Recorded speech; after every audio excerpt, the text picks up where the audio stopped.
राधे राधे दोस्तों। आज की कहानी है तेवर। आज देवर हेमंत ने फिर खाने की प्लेट फेंक दी। कारण रोटी कम चुपड़ी हुई थी। प्लेट फेंकने का यह वाक्य किसी न किसी बहाने अक्सर होता ही रहता है।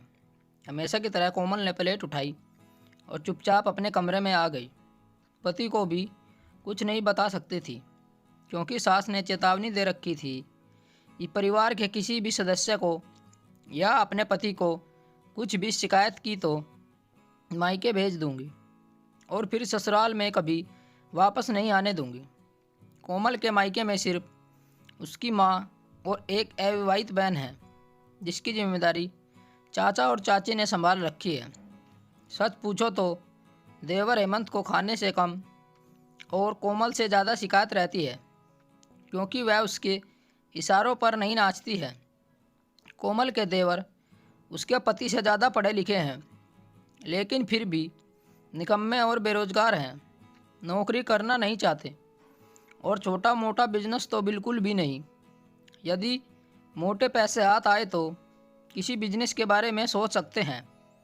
शाम को सास लता जी ड्यूटी से वापस आ लौटी तो उनके चेहरे पर अलग ही खुशी थी। आते ही देवर जी के कमरे में चली गई और बोली, बेटा, मैंने तुम्हारे लिए दुल्हन देख ली है। अभी एक नई नर्स की बहाली हुई है, देखने में बहुत खूबसूरत है। मैंने आज ही उसके माता पिता से तुम्हारे लिए बात की है। सुनकर देवर जी के तेवर ही बदल गए। उनके मन में शादी के लड्डू फूटने लगे।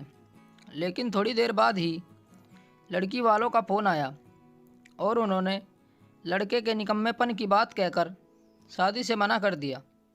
तभी देवर को याद आया कि कोमल भाभी की बहन भी तो सुंदर है और शादी के लायक है। उन्होंने तुरंत अपनी माँ को यह याद दिलाया।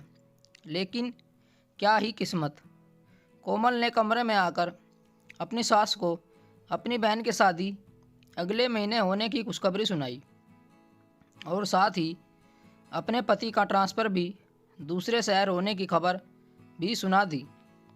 अगले हफ्ते पति के साथ कोमल का भी सामान पैक हो गया।